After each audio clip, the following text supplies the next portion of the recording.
While many animals have been domesticated by humans, our attempts to domesticate certain animals have been unsuccessful. One of the various causes for this failure is that some animals are so wary of humans and would flee at the first sight. Others are simply too aggressive to be domesticated, and attempts could result in attacks on the breeder or even their death.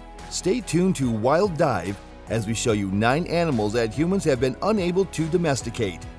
But before we get started, take a moment to give this video a like and subscribe to our channel. Now, let's dive in. Number 9. Zebras. During their travels to Africa in the 19th century, Europeans attempted to domesticate this gorgeous animal. Their horses were becoming ill, and since it was difficult to find replacement horses, turning to zebras seemed to be the best solution. It turned out to be an impossible task, however, as zebras were far more difficult to catch than horses. Even when they were caught, zebras were smaller and less comfortable to ride. Zebras also tend to be more violent, which was the main reason they were never domesticated. The zebra's violent behavior can be linked to its evolution. It coexists with predators including lions, crocodiles, hyenas, leopards, and humans. The colonists considered this to be a serious problem since they were concerned that these predators would be drawn to their domesticated zebras. Number 8. Moose. An attempt to domesticate the moose, well known to historians, is that of King Carl XI of Sweden. He decided that the moose was the right animal to ride because they would be more fearsome than a horse and would make his adversaries cower in fear. He was unsuccessful, however, as it was simply too unsafe to approach a moose. It got worse during mating season when the moose became uncontrollably aggressive. In addition, the moose is susceptible to sickness, and its very diet is difficult to provide. They would refuse to go to the slaughterhouse when they realized that the moose taken there earlier did not return. Moose are also intelligent animals that will usually stay away from the war front. When they did approach the battle area, they ran away as soon as another moose was killed. They weren't successfully used as meat in other attempts either, because once they realized that the moose sent to the slaughterhouse earlier did not come back, they would refuse to go. Despite these difficulties, the Kostroma elk farm in Kostroma, Russia is still working on domesticating moose. It was a project that began in the 1930s when Joseph Stalin decided to establish a moose cavalry. Stalin's project failed just like King Carl XI's plan.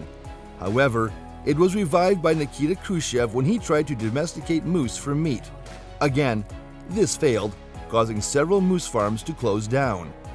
The Kostroma elk farm, however, continued to operate and is still working to domesticate the moose. Currently, the facility's main function is to produce moose milk. Number 9. Dingoes. These dog-like animals live in Australia. Despite being similar to dogs, dingoes are not considered dogs and are not domesticated. They are even regarded as pests by Australian farmers. However, it appears that humans partially domesticated dingoes thousands of years ago before letting them return to the wild. Number 6. Bonobos. Bonobos stand out on this list because they are not wild animals. Although they were not domesticated by humans, bonobos are considered to be domestic animals. They domesticated themselves in a process that is thought to have started in Africa about 2 million years ago when the ancestors of the bonobos were separated from the chimpanzees as a result of the formation of the Congo River. Bonobos ended up south of the river where they lived in better conditions. They lived a camper life because they had enough food. As a result of this, females could be pickier about who they mate with. The more gentle-natured males were favored, while the aggressive ones died off, giving rise to the bonobos. Number 5. Raccoons. Apart from their cute look, which would make them a great choice of pets, raccoons are expert climbers and can fit through small openings, which also makes them excellent working animals. If domesticated, raccoons would be beneficial for elderly people and physically disabled people. But humans still haven't been able to do this. Raccoons dislike being confined and are very aggressive and destructive animals. They often require constant supervision and bite when they are hungry or agitated. These bites can become fatal because they can spread rabies to humans. Also, raccoons can use their hands like people. Therefore, they frequently try to open anything they come into contact with. They are masters at evading capture as well, which is a key factor in the failure of previous domestication attempts. Number 4. Foxes. Foxes were once fully domesticated, but they died off and modern attempts to domesticate them again have not been fully successful.